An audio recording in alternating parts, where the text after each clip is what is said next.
sont déclarés établis.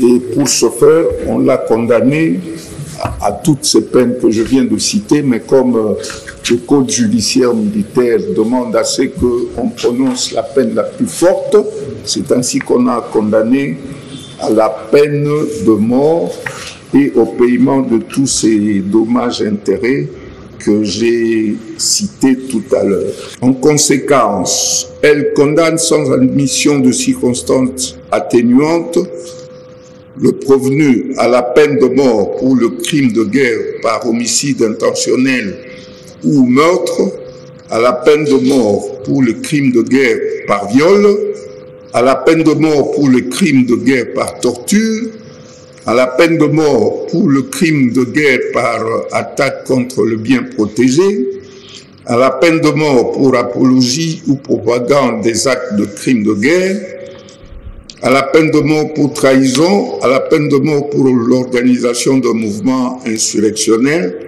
à 15 ans de servitude pénale principale pour complot. Faisant application de l'article 7 du Code pénal militaire, elle prononce une seule peine, c'est-à-dire la plus forte, soit la peine de mort. Statuant sur l'action civile, dit les actions civiles des partis civils, ONG Défense des victimes de crimes sans frontières. Monsieur le Premier Président de la Cour, mon général, l'audience est de À vos pieds, pour l'audience de votre ministre. à vous, mon général.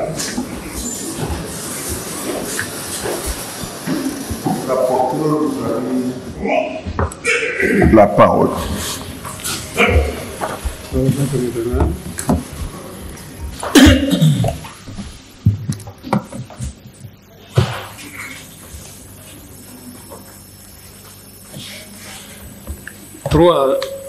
L'apologie ou la propagande des actes d'atteinte aux intérêts fondamentaux de la nation, des actes de terrorisme et des crimes de guerre.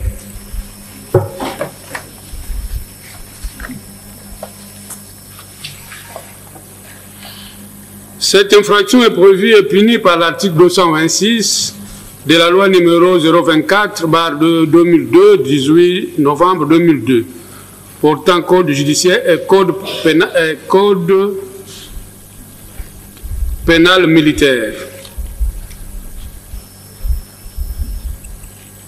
lequel définit son régime répressif. La Haute Cour militaire rappelle qu'il n'existe pas en droit congolais une définition de la notion d'apologie ou la propagande des atteintes aux intérêts fondamentaux de la nation, des actes de terrorisme, des crimes de guerre. Cependant, en France, la jurisprudence, plus particulièrement la Cour de cassation française, chambre criminelle, dans son arrêt du 13 novembre 1993, considère que le crime d'apologie du terrorisme est constitué par le simple fait de présenter l'acte sous un jour favorable, même quand les propos n'incitent nullement à la commission d'actes similaires.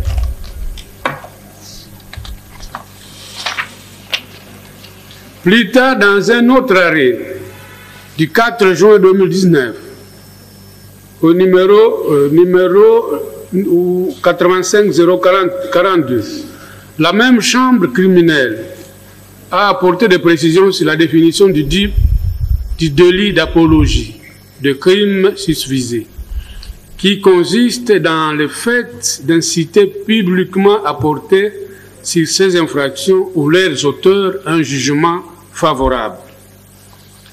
Ainsi, la Haute Cour militaire fait observer que la dernière définition semble la mieux adaptée au fait de la présente cause et qu'il y a lieu d'en examiner les éléments constitutifs.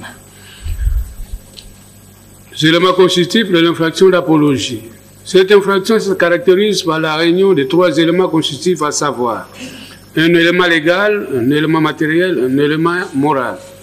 S'agissant de l'élément légal, cette incrimination est punie par l'article 206 du Code pénal militaire, qui dispose l'apologie pour la propagande des atteintes aux intérêts fondamentaux de la nation, des actes de terrorisme, des crimes de génocide, des crimes de guerre et des crimes contre l'humanité est puni au maximum de la moitié de la peine prévue pour l'une ou l'autre de ces infractions. Quant à l'élément matériel, il se matérialise par le fait notamment des discours, cris ou menaces, des cris imprimés, dessins, gravures, peintures, emblèmes, images de tout autre support de l'écrit, de la parole ou de l'image, de placards ou affiches, de tout moyen de communication par voie électronique.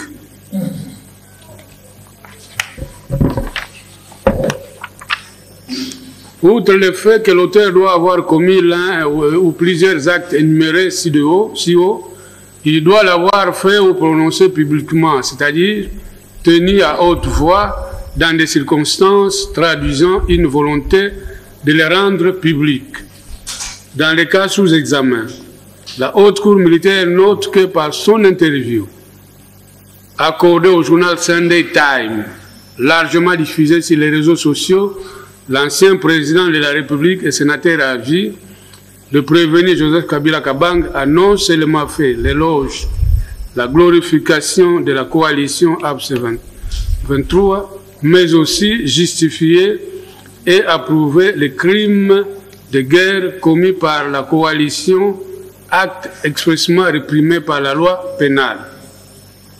En effet, elle fait observer qu'en soutenant publiquement que la coalition APC M23 représente les aspirations du peuple congolais et que c'est à tort que le gouvernement de la République démocratique du Congo la présente comme un groupe anarchique, une marionnette du Rwanda sans revendication légitime, le prévenu a, par ses discours publics et approbateurs, fait l'apologie ou la propagande de crimes d'homicide intentionnels commis respectivement le 6 mai 2024 au camp des déplacés de Lushagala le 27 janvier 2025 lors de l'occupation à force ouverte de la ville de Goma ainsi que de tout autre crime de guerre commis par les membres de la coalition Alliance Fleuve Congo M23 depuis le début des hostilités jusqu'à nos jours.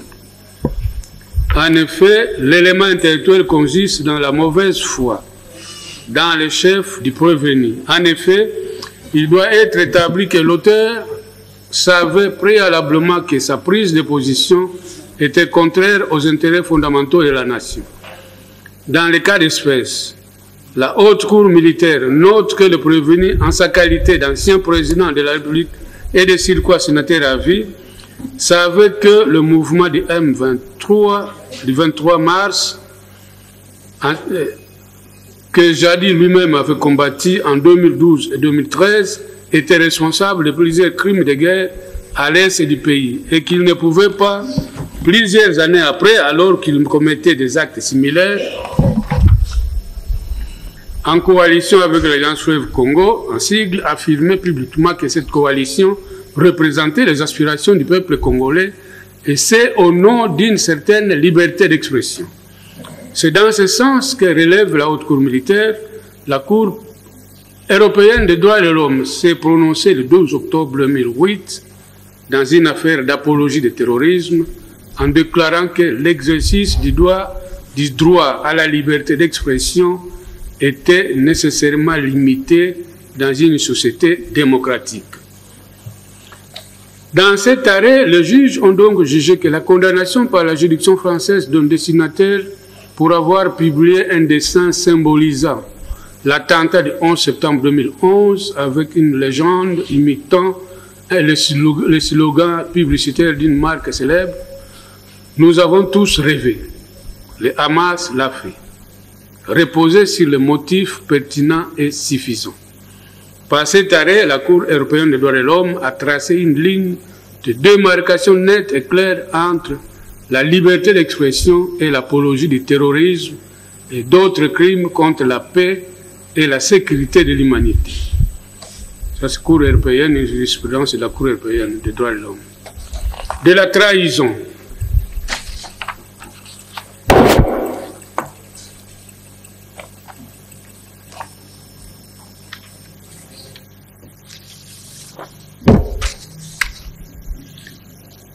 De la trahison. La Haute Cour militaire rappelle que cette infraction est prévue et punie par les articles 181 à 184 du Code pénal congolais, livre 2, et qu'elle est considérée comme un acte attentatoire aux institutions légitimes d'un État souverain ou à l'autorité établie.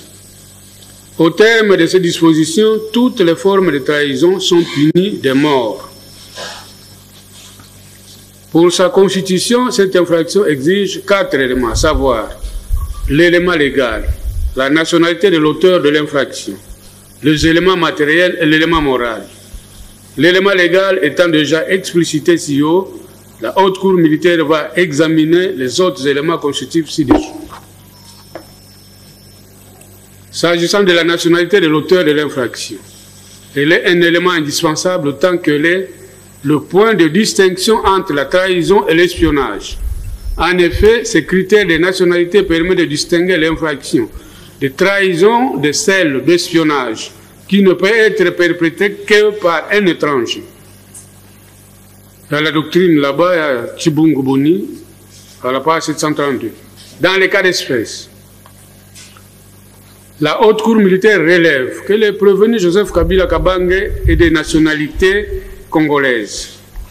En effet, comme l'a dit l'organe poursuivant, il est congolais étant donné qu'il a assumé de hautes fonctions au sein des forces armées de la République démocratique du Congo à l'époque où il était militaire et pour avoir été candidat président de la République démocratique du Congo, fonction suprême occupée par lui pendant 18 ans, et pour cette vie reconnaître le statut de sénateur à vie. En outre, elle note que les éléments matériels de cette infraction sont selon l'article 118 du Code pénal congolais, livre 2, constitués notamment par le fait de porter les armes contre la République démocratique du Congo, d'entretenir des intelligences avec une puissance étrangère ou avec ses agents pour engager cette puissance à entreprendre des hostilités contre la République démocratique du Congo ou pour lui en procurer les moyens.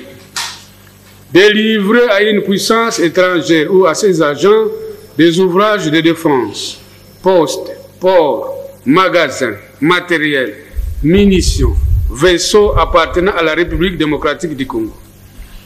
D'avoir envie de nuire à la défense nationale, détruire ou détériorer un navire, un appareil de navigation aérienne, un matériel, une fourniture, une construction, une installation quelconque ou qui, dans le même but, y apportera soit avant, soit après leur achèvement de malfaçons de nature à les endommager ou à provoquer un accident.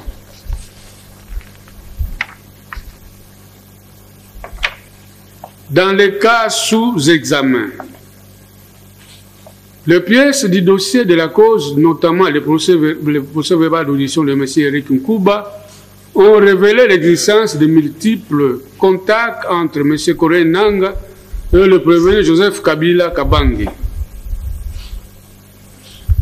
Tant avant qu'après la création de l'Alliance Fleuve Congo, ainsi que les échanges téléphoniques entre Coré Nanga et le prévenu Joseph Kabila Kabange, au cours desquels il débattait sur les options à envisager, notamment l'assassinat de l'actuel chef de l'État, projet soutenu par le Rwanda, ou son renversement par la force, solution de rechange soutenue par le prévenu Joseph Kabila Kabange.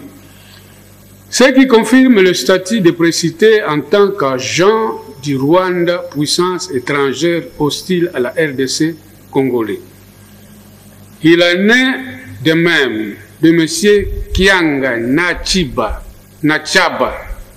qui, lors de son audition, a révélé la tenue à l'époque d'une réunion à Kigali à laquelle ont pris part des généraux et autres officiers rwandais, les dirigeants du mouvement du 23 mars, ainsi que M. Corneille Nangaa.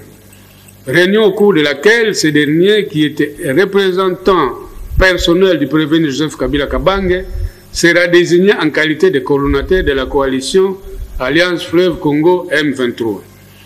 En fait, il en est de même de l'attitude du prévenu lui-même, qui, en sa qualité d'ancien président de la République démocratique du Congo et sénateur à vie, s'est résolu de passer, outre l'obligation générale de dignité, de patriotisme et de loyauté envers l'État, à laquelle il est soumis, en s'identifiant comme étant maître de la coalition Alliance Fleuve Congo M23, qu'il a rejointe depuis lors à Goma après un bref passage au Rwanda. La haute cour militaire relève que les faits tels qu'exposés démontrent que le prévenu Kabila a entretenu des intelligences avec le Rwanda, une puissance étrangère hostile à la République démocratique du Congo, et ses agents, à savoir la coalition Alliance Fleuve Congo M23, qui a eu pour conséquence le déclenchement des hostilités contre la République démocratique du Congo. S'agissant de l'élément moral, cette infraction n'est punissable que si la responsabilité morale de l'agent se trouve engagée. Celle-ci résulte de l'animus hostililis ou de l'intention de lèse-patrie manifestée par la personne visée à travers l'un ou l'autre acte spécifié par la loi. En effet, dans la cause sous RPA numéro 009/06 du 28 juillet 2006, la haute cour militaire a jugé que l'élément intentionnel de réfraction de trahison ou de complot était établi dès lors que le prévenu savait qu'il œuvrait contre les intérêts de son pays ou que son entreprise était de nature à nuire aux institutions de celui-ci. Là, il faut lire le bulletin des arrêts des années 2003 et 2010, la haute cour militaire, la page 45 à 62. La haute cour militaire dira par conséquent cette infraction établie à charge du prévenu précité, du complot.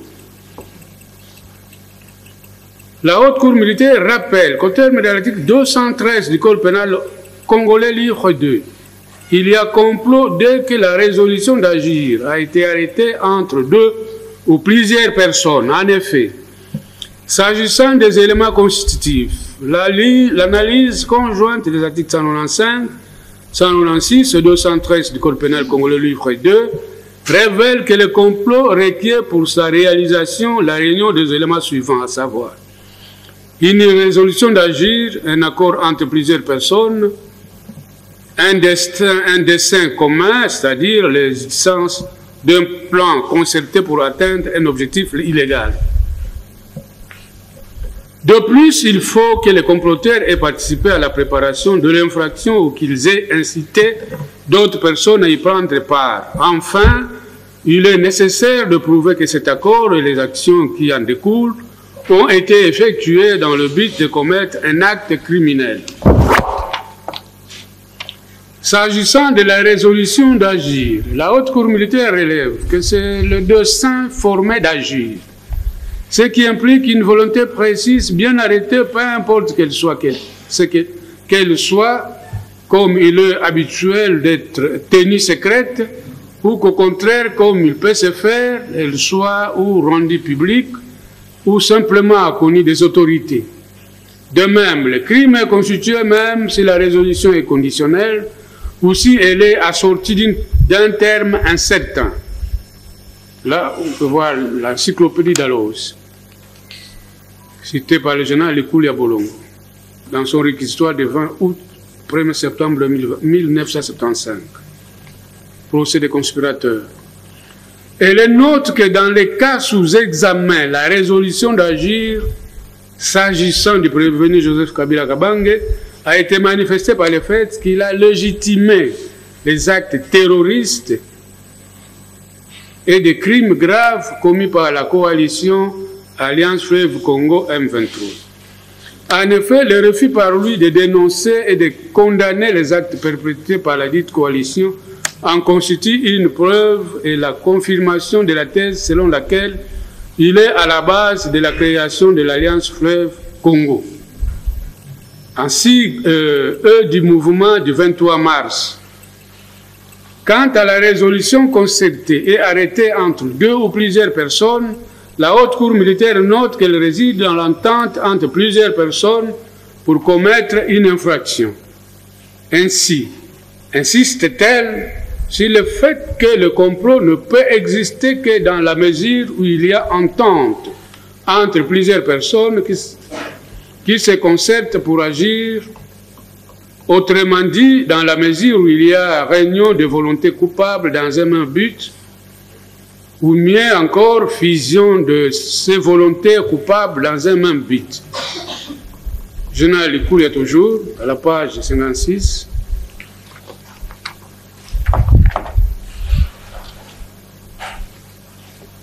Pour la Haute Cour militaire, cet élément existe dans la mesure où il y a eu une entente entre, d'une part, M. Corneille Nangaa et les autres acteurs de la coalition Alliance Fleuve Congo M23 et d'autre part avec le prévenu Joseph Kabila Kabange.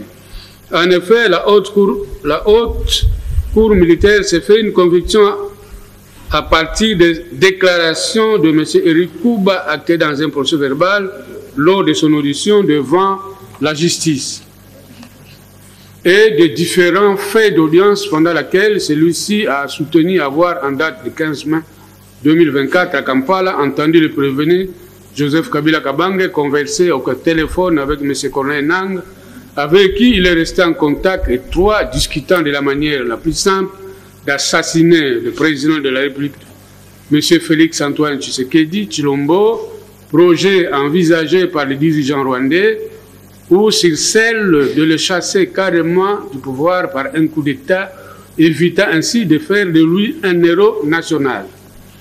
Bien entendu, les révélations faites par Etienne Kouba constituent la résolution d'agir de manière concertée et arrêtée entre le prévenu Joseph Kabila Kabange, Corneille Nangaa et le reste des acteurs de la coalition Alliance Fleuve Congo M23. Quant au but poursuivi pour le comploteur, bien sûr, il s'agit d'un plan précis pour réaliser l'infraction.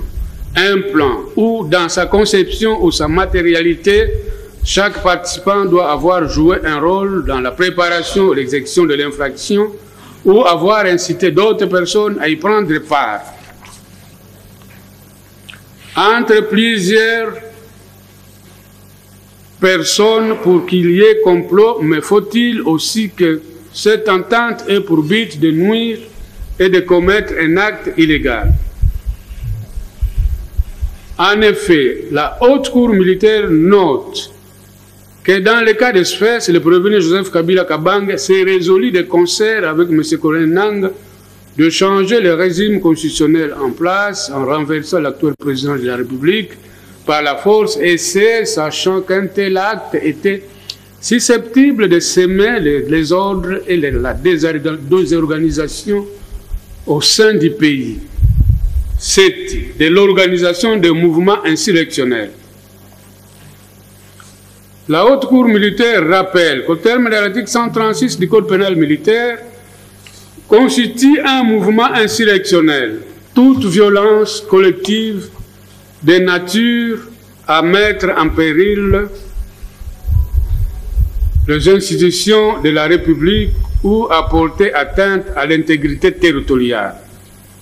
L'article 139 de la même loi réprime le fait de diriger, d'organiser ou de commander un mouvement insurrectionnel. En outre, elle relève que contrairement à la participation à un mouvement insurrectionnel prévu aux articles 136, 137 et 138, les infractions prévues à l'article 139 du même code ne sont pas plurales, c'est-à-dire l'une ou l'autre de ces infractions peut être perpétrée par un seul individu ou par plusieurs, mais en participation criminelle.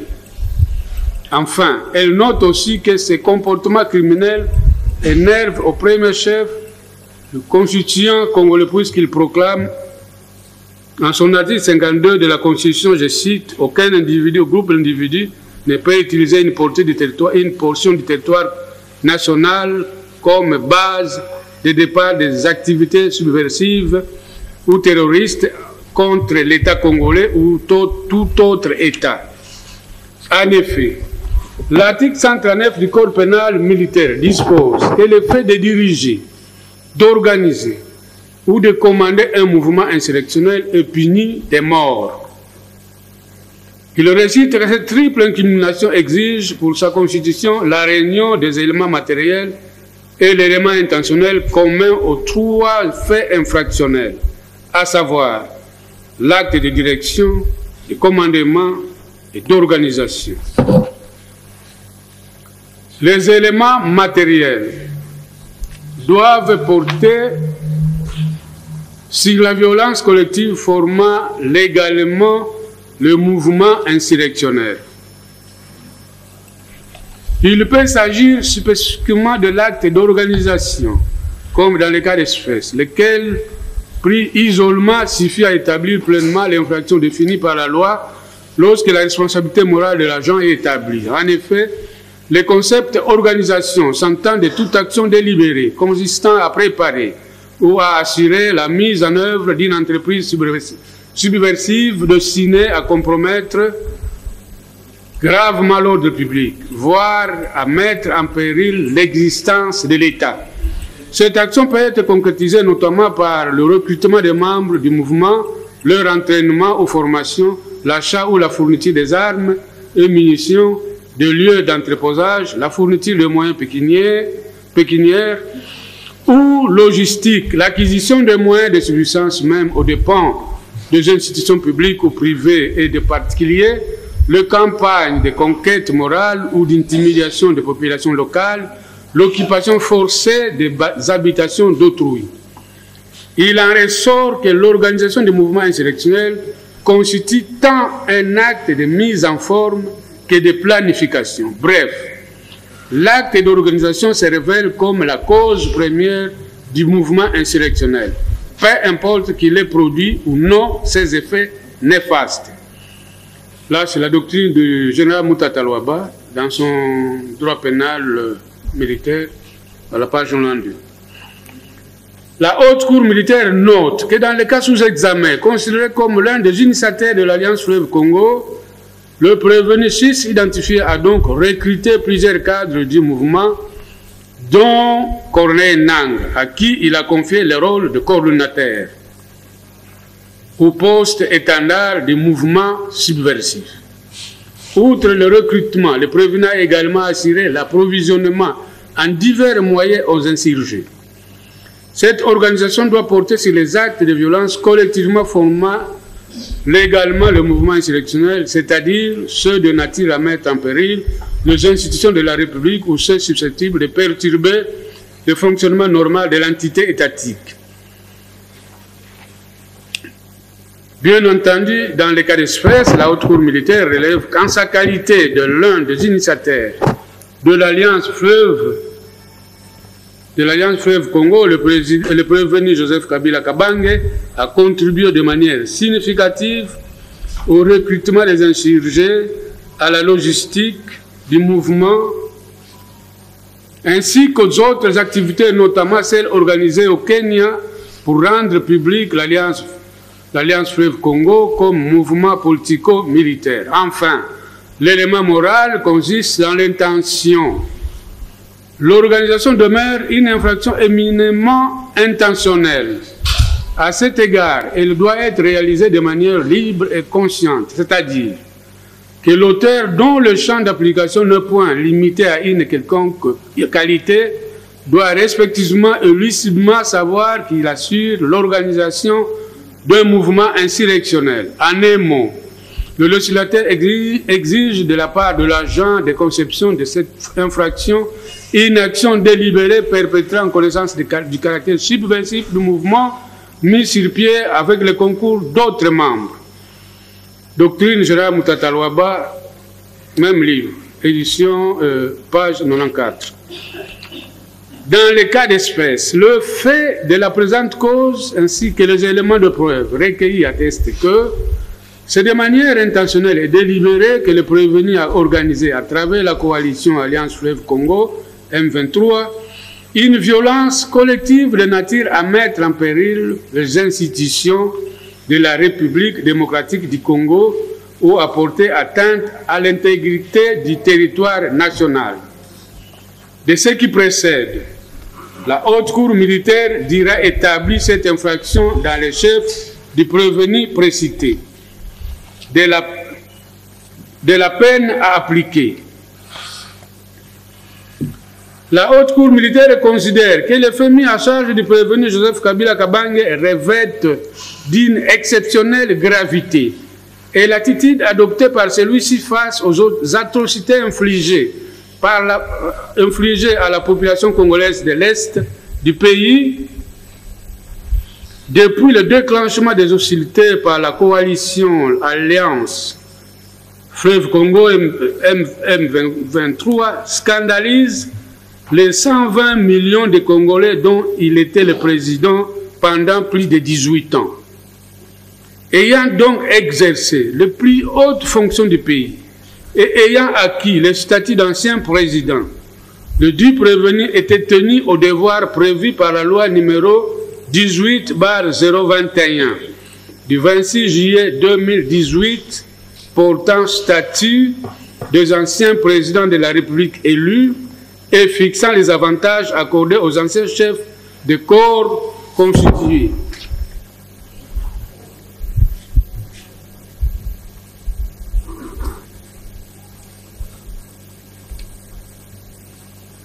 En effet, s'agissant de ces devoirs, l'article 5, alinéa 1, alinéa 1er de la dite loi dispose: tout ancien président de la République élu est soumis à une obligation générale de réserve, de dignité, de patriotisme et de loyauté envers l'État.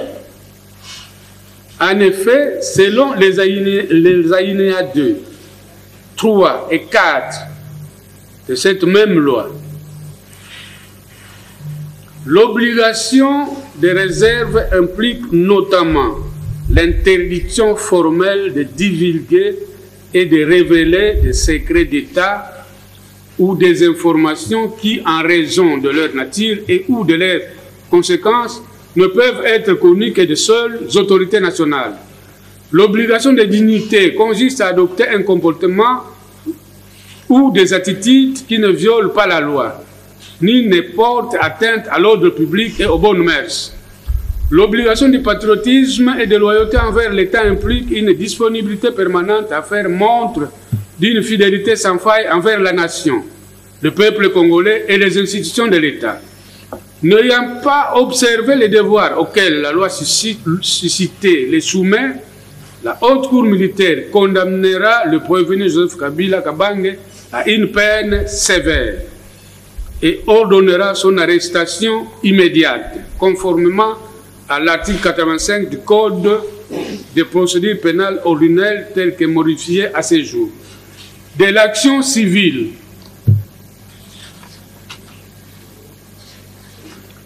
les parties civiles ont introduit une action tendant à obtenir réparation de préjudices subis par elles du fait de la guerre leur imposée par la coalition Alliance Fleuve Congo M23 avec le soutien armé du Rwanda. À cette fin, elles ont invoqué les dispositions des articles 258 du Code civil congolais, livre 3, 77 et 226 du Code judiciaire militaire. L'article 77 alinéa 1er du Code judiciaire militaire dispose que l'action pour la réparation du préjudice causé par une infraction relevant de la compétence d'une juridiction militaire peut être poursuivie par la partie lésée en se constituant partie civile en même temps et devant le même juge que l'action publique. Tandis que l'article 226 alinéa 1er du même code dispose que lorsque La juridiction militaire est saisie, la partie lésée par les faits incriminés peut la saisir de l'action en réparation en se constituant partie civile. L'article 248 dispose, du Code civil, livre 3, dispose: tout fait quelconque de l'homme qui cause à autrui un dommage oblige celui par la faute duquel il est arrivé à le réparer. Au regard des demandes des parties civiles, la Cour des séances rappelle que leur examen en vue de la réparation des préjudices subis requiert l'analyse des points ci-après: la détermination des parties civiles, la recevabilité des actions, le fondement des actions civiles, la réparation. La haute cour militaire se penchera sur les critères juridiques de la réparation du dommage afin d'apprécier le fondement des actions civiles avant de s'atteler à la détermination et à l'évaluation des préjudices, de la détermination des parties civiles. Plusieurs personnes morales se sont jointes à l'action publique mise par l'auditeur général pour obtenir la réparation des préjudices résultant des faits mis à charge du prévenu Joseph Kabila Kabange, pour lesquels la Cour de séance s'est déclarée régulièrement saisie. Il s'agit de la République démocratique du Congo, la province du Nord Kivu, la province du Sud Kivu, la province de l'Ituri, l'organisation non gouvernementale de défense des victimes des crimes sans frontières, l'ASBEL, action d'accompagnement de veuves et orphelins de guerre, de la recevabilité des actions des parties civiles, l'examen des actions en réparation des dommages subis par les victimes exige la vérification de la validité de la constitution des parties civiles, la vérification de la validité de la qualité de demandeur en réparation, enfin la considération des critères juridiques de réparation des préjudices. Il s'est de rappeler que selon les dispositions des articles 77 du Code judiciaire militaire, 69 et 122 du Code pénal, du Code de procédure pénale ordinaire, l'action pour la réparation du dommage causé par une infraction relevant de la compétence de la juridiction militaire peut être poursuivie par la partie lésée en se constituant partie civile en même temps et devant le même juge que l'action publique. La Haute Cour militaire relève que la constitution des parties civiles pour la République démocratique du Congo et des provinces ne pose aucune condition quant à leur capacité d'ester en justice devant une juridiction, car la constitution de la République démocratique du Congo du 16 février 2006, telle que modifiée à ce jour, leur accorde à son article 2 la personnalité juridique quant à ci. Cependant, les personnes morales, associations sans but lucratif, doivent se conformer à la loi numéro 004/2001 du 20 juillet 2001 portant dispositions générales applicables aux associations sans but lucratif et aux établissements d'utilité publique, spécialement à ces articles 3 à 8 et 56.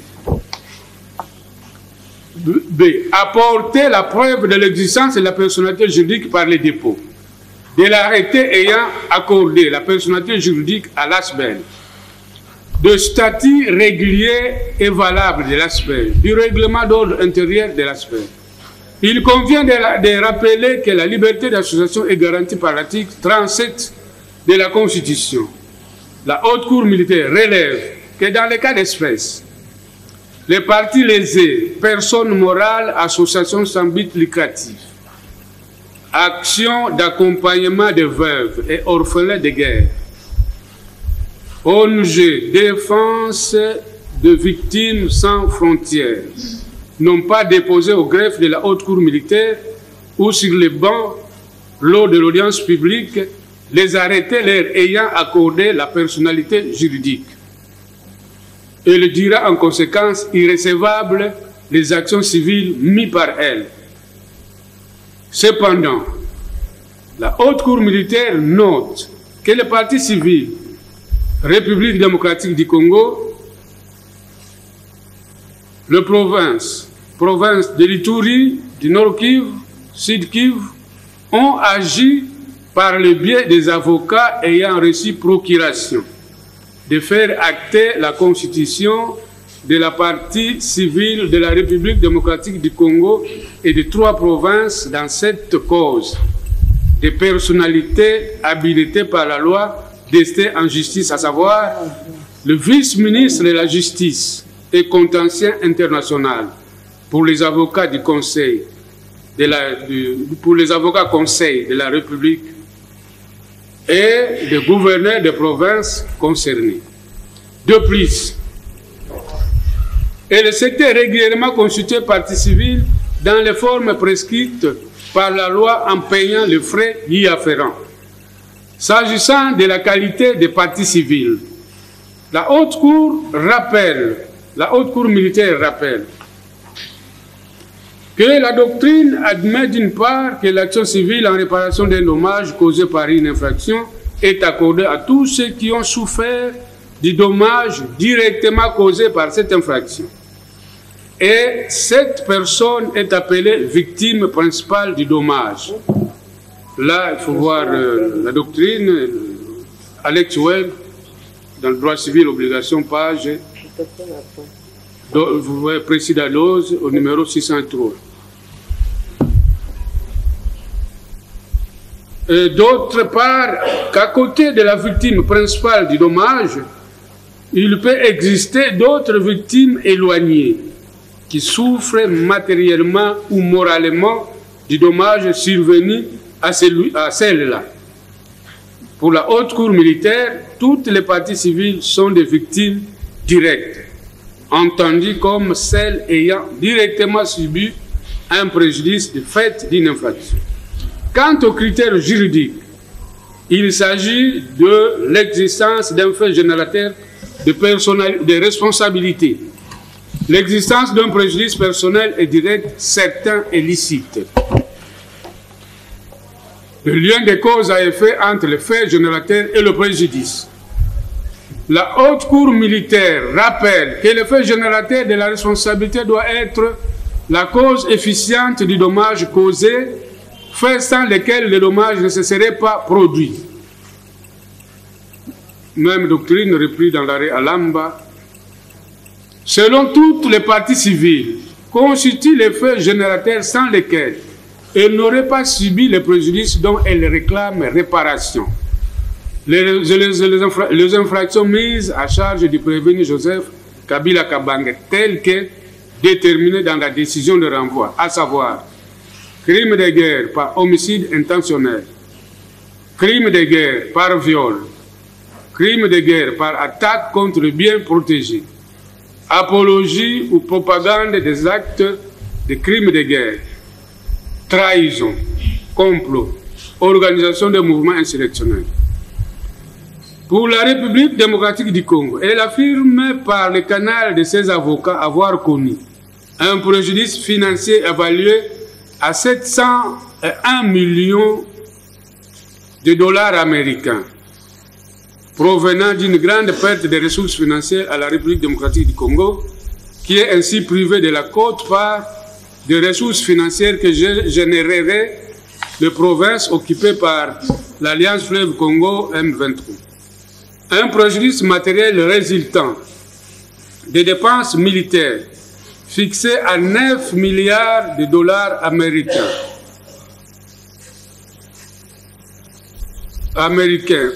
occasionné par la guerre imposée à la République démocratique du Congo par la coalition Alliance Fleuve Congo M23 soutenue par le Rwanda. Du manque à gagner en termes d'impôts de l'ordre de 3 milliards de dollars américains.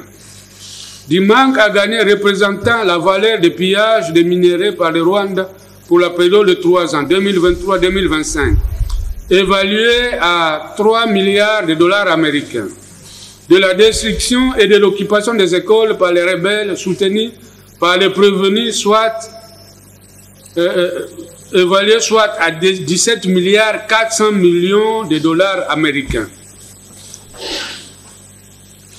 Des dépenses pour couvrir les provisions de sur-honoraires au profit de 7 cabinets d'avocats constitués, évalués à 2 480 000 dollars américains.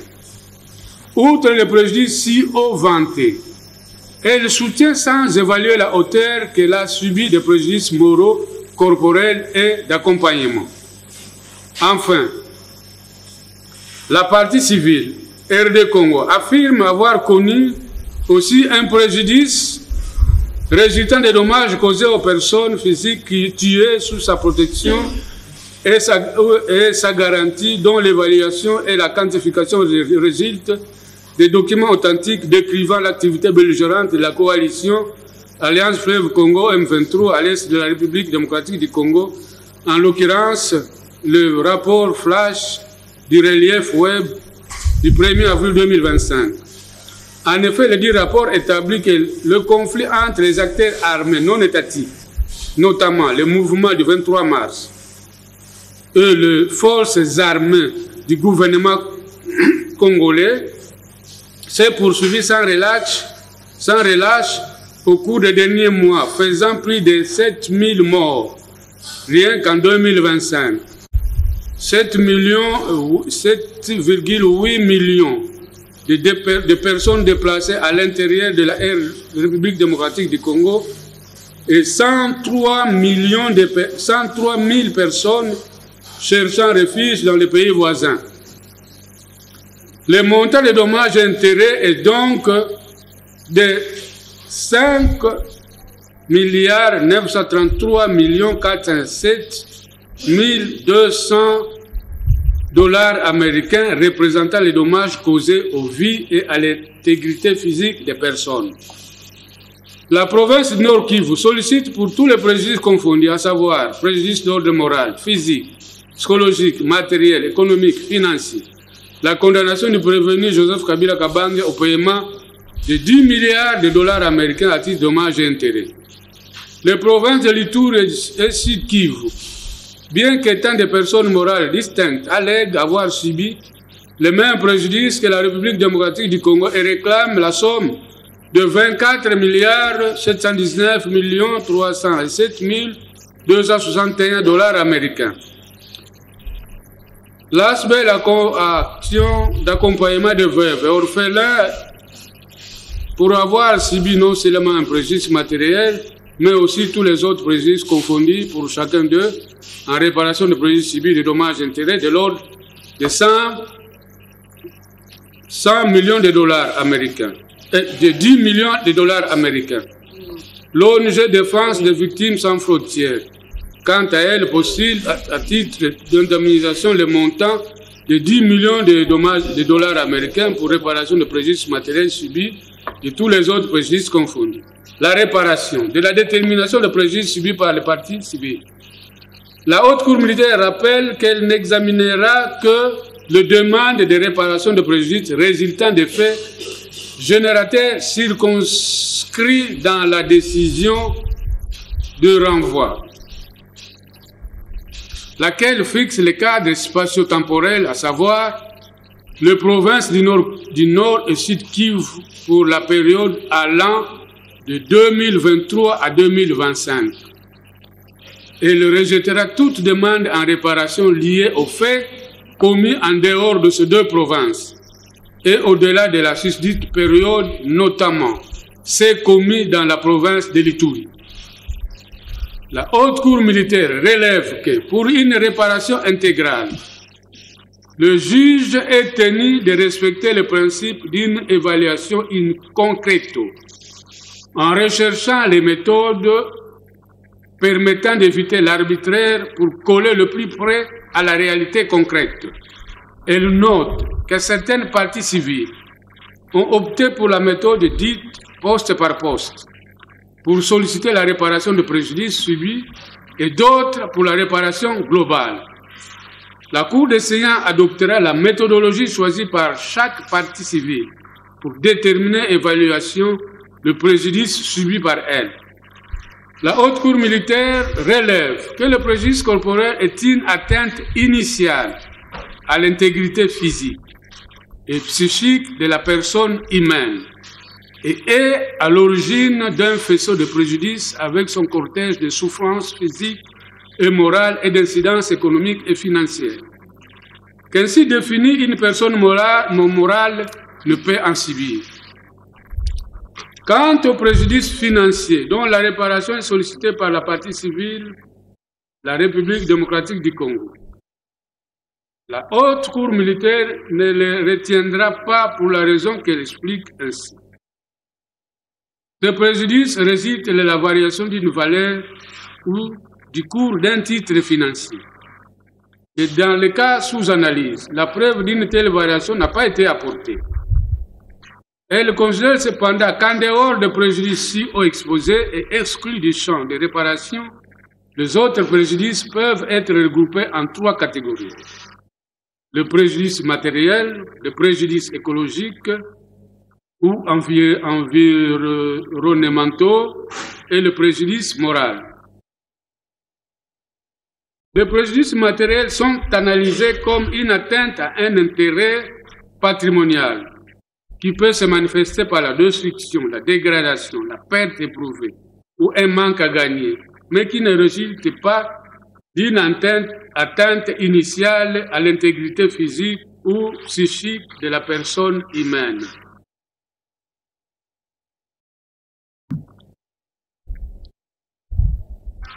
Dans les cas sous examen, le préjudice matériel subi par les parties civiles peuvent être classés en 3 catégories. Le préjudice matériel lié aux pertes éprouvées ou dépenses engagées. Le préjudice matériel consécutif aux destructions et dégradations. Le préjudice matériel résultant des manques à gagner. La haute cour militaire relève qu'au terme de l'article 202 de la Constitution, la défense est parmi les matières qui sont de la compétence exclusive du pouvoir central. Elle admet qu'exerçant son pouvoir régalien à la suite de l'agression qu'elle a été victime, la République démocratique du Congo a engagé des dépenses pour assurer la défense de l'intégrité du territoire et la protection des personnes et de leurs biens par l'acquisition de l'équipement et matériel propre aux forces armées et de sécurité, le recrutement et la formation de nouveaux militaires. La République démocratique du Congo, partie civile, a évalué l'indemnité pour réparer ce préjudice à 9 milliards de dollars américains.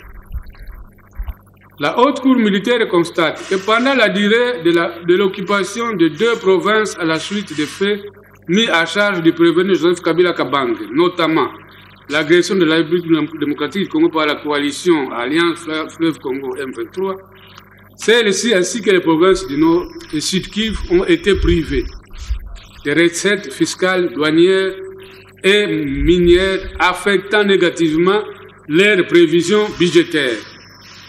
Que pour réparer ce préjudice qui s'analyse en un manque à gagner, la partie civile RD Congo sollicite 15 milliards de dollars américains. Tandis que les 2 provinces ont évalué leur manque à gagner à 2 milliards de dollars américains chacune.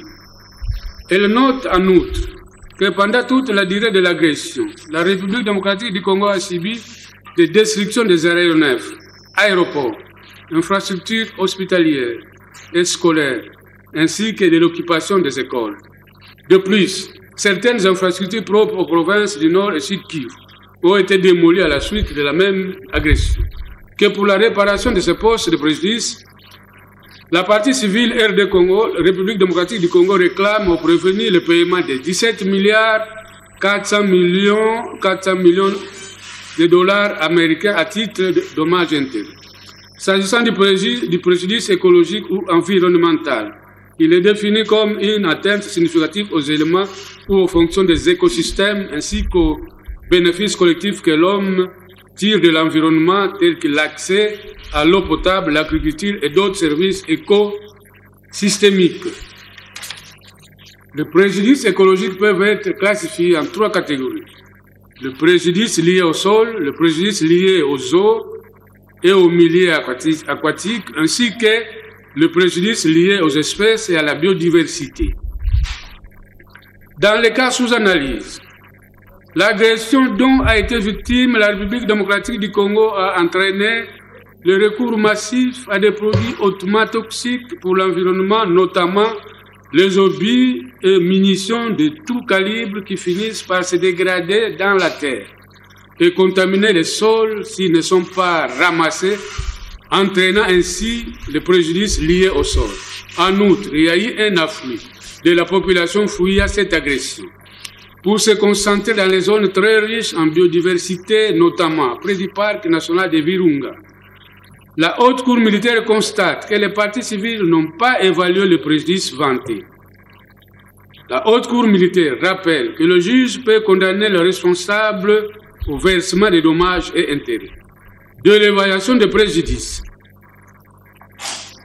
la haute cour militaire relève que selon la doctrine et la jurisprudence constante, la réparation déterminée par la hauteur du préjudice subi par la victime en vertu du principe de la réparation intégrale du préjudice selon lequel l'indemnisation doit réparer tous les dommages, mais rien que les dommages, puisqu'il s'agit de replacer la victime dans l'état où elle se trouvait avant la survenance du dommage, de telle sorte qu'il ne puisse y avoir, selon l'expression de certains arrêts, ni perte ni profit.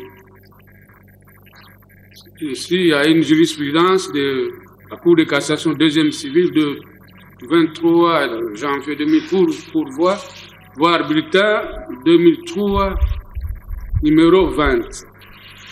Nous avons vu aussi la jurisprudence de la Cour d'appel de Lubumbashi du 25 juillet 1989. La haute cour militaire note que dans les cas soumis à son analyse, la perte subie concerne les dépenses engagées par la partie civile à la suite du fait dommageable, notamment l'agression dont la République démocratique du Congo est victime. Son évaluation est fondée sur le justificatif fourni par les demandeurs en réparation. La haute cour militaire rappelle que l'évaluation du manque à gagner consiste à rechercher l'écart entre le revenu escompté et ceux réellement perçus.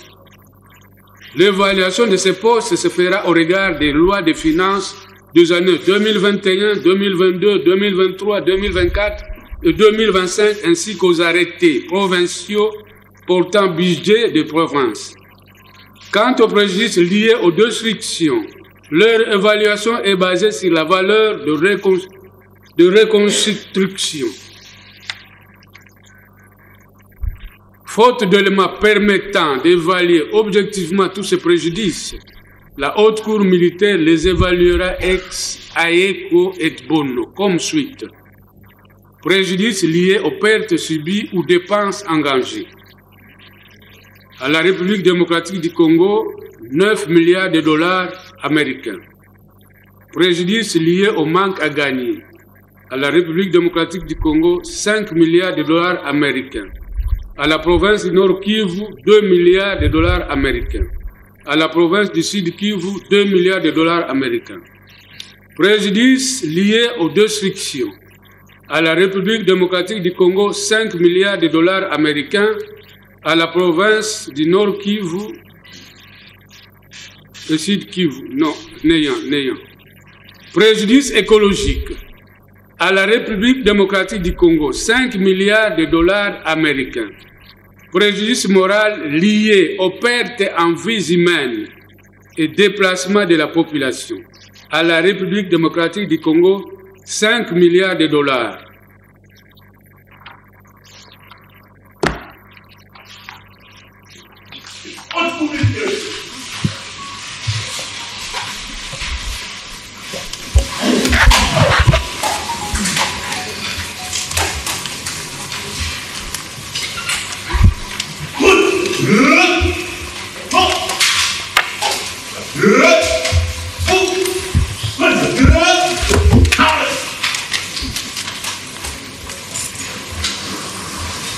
Par ces motifs, la haute cour militaire, statuant publiquement et par défaut à l'égard du prévenu Joseph Kabila Kabange, le ministère public entendu, vu la Constitution de la République démocratique du Congo, peut que modifiée en son article 149, vu la loi numéro 023 barre 2002 du 18 novembre 2002 portant Code judiciaire militaire en ses articles 1er, 2e, 4e, 6e, 8e, 10e, 227e, 32e, 34e, 77e, 120, 112, alinéa 6, 226,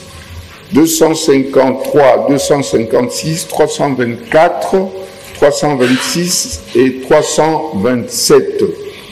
Vu le Code pénal ordinaire en ses articles 4, 21 bis, point 1, 223.1a et 2a et d, 182.1, 196 et 213, vu le Code de procédure pénale ordinaire, vu le Code pénal militaire en ses articles 7, 26, 200 ici, 136 et 139, vu l'ordonnance numéro 22/024 du 18 mars 2002 modifiant et complétant l'ordonnance numéro 21/016 du 3 mai 2021 portant mesures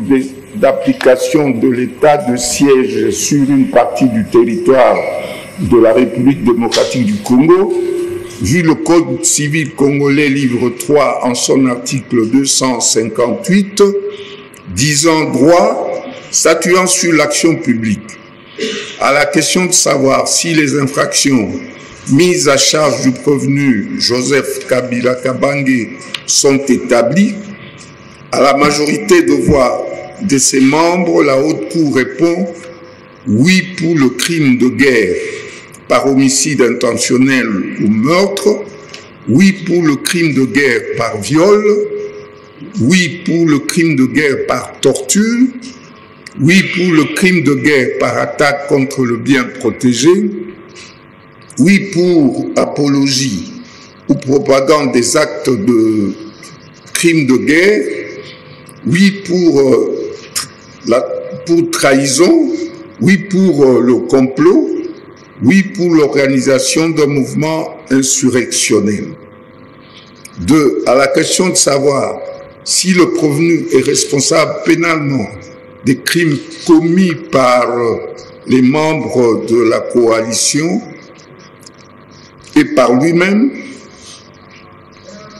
oui pour le crime de guerre par homicide intentionnel ou meurtre, oui pour le crime de guerre par viol, oui pour le crime de guerre par torture, oui pour le crime de guerre par attaque contre le bien protégé, oui pour apologie ou propagande des actes de crimes de guerre, oui pour trahison, oui pour complot, oui pour l'organisation d'un mouvement insurrectionnel. Bien sûr, pour les crimes de guerre, c'est en participation criminelle avec la coalition AFC M23. À la question de savoir s'il y a lieu de retenir en sa faveur de circonstances atténuantes, à la majorité de voix de ses membres, la Haute Cour répond non. En conséquence, elle condamne sans admission de circonstances atténuantes le prévenu à la peine de mort pour le crime de guerre par homicide intentionnel ou meurtre, à la peine de mort pour le crime de guerre par viol, à la peine de mort pour le crime de guerre par torture, à la peine de mort pour le crime de guerre par attaque contre le bien protégé, à la peine de mort pour apologie ou propagande des actes de crimes de guerre, à la peine de mort pour trahison, à la peine de mort pour l'organisation d'un mouvement insurrectionnel, à 15 ans de servitude pénale principale pour complot. Faisant application de l'article 7 du Code pénal militaire, elle prononce une seule peine, c'est-à-dire la plus forte, soit la peine de mort. Statuant sur l'action civile, dit les actions civiles des partis civils, ONG Défense des victimes de crimes sans frontières et l'ASBEL, Action d'accompagnement des veuves, orphelins, victimes de guerre, en sigle AVOVIG, irrecevable. Dit l'action civile de la province de l'Ituri, recevable mais non fondée. Dit les actions des partis civils, République démocratique du Congo et les provinces du Nord et Sud Kivu recevables et fondées. En conséquence, condamne le prévenu au paiement des dommages-intérêts fixés de la manière suivante. 29 milliards de dollars américains à la partie civile RD Congo, répartis ainsi qu'il suit. Pour le préjudice moral, 5 milliards de dollars. Pour le préjudice écologique, 5 milliards de dollars américains, bien sûr. Pour le manque à gagner, 5 milliards américains, de dollars américains. Pour les dépenses engagées pour la défense, 9 milliards de dollars américains. Pour les destructions des écoles et autres infrastructures, 5 milliards de dollars américains. Condamne également le prévenu au paiement de dommages-intérêts fixés à 2 milliards de dollars américains à la partie civile province du Nord Kivu pour tous les préjudices subis et à 2 milliards de dollars américains à la partie civile Sud Kivu pour les mêmes préjudices. Enfin, condamne le prévenu au paiement des frais d'instance à tarifer par le greffier payables dans le délai de 15 jours ou à 6 mois de contrainte par corps, à défaut de paiement dans le délai ainsi imparti, ordonne son arrestation immédiate. Ainsi arrêté et prononcé en audience publique de ce jour à laquelle ont siégé le lieutenant-général Mutombo Katala Etienne de Joseph, premier président, le général de brigade Nzaou Keba Jean-Claude, c'est Jean-Claude ou Joseph?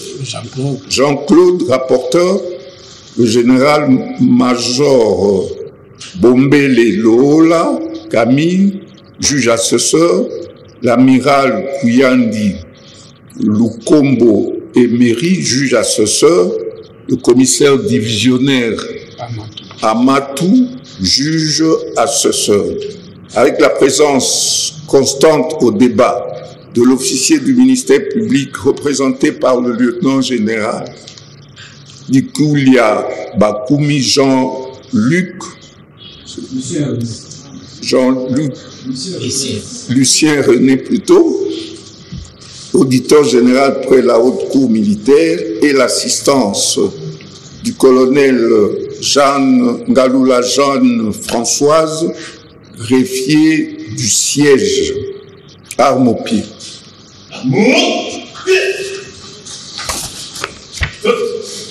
En clair, toutes les infractions mises à charge du prévenu sont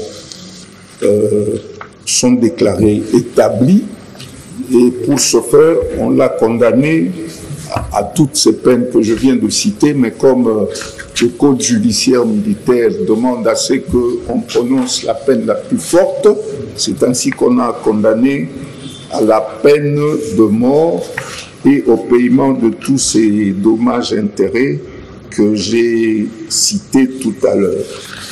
Voilà, c'est ici où s'arrête cette procédure. Le commandant, police d'audience, vous avez le commandement.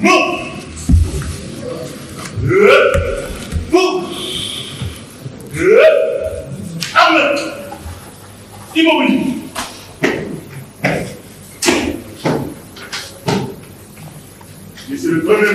ambulance ou militaire. Mon général, l'audience de ce jour élevée. Arme au pied, l'audience élevée. À vous, mon général.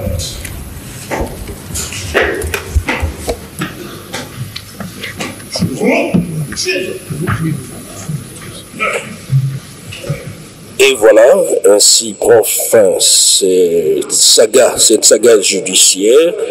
Et toutes les infractions retenues à charge de Joseph Kabila, ancien président de la République, sont établies. Il écope la peine de mort sur presque toute la ligne. Ajoutez à cela des peines connexes, notamment celles liées aux dommages et intérêts à verser auprès des victimes. C'est en termes de milliards. La lecture vient d'être faite et c'est le verdict qui sonne la fin de ce procès inédit qui a vu l'ancien président Joseph Kabila à la barre. On a les verdicts hors lit, donc c'est pour dire que rien ne sera plus comme avant. Il y a un changement radical des paradigmes. L'impunité se conjugue désormais dans le passé et maintenant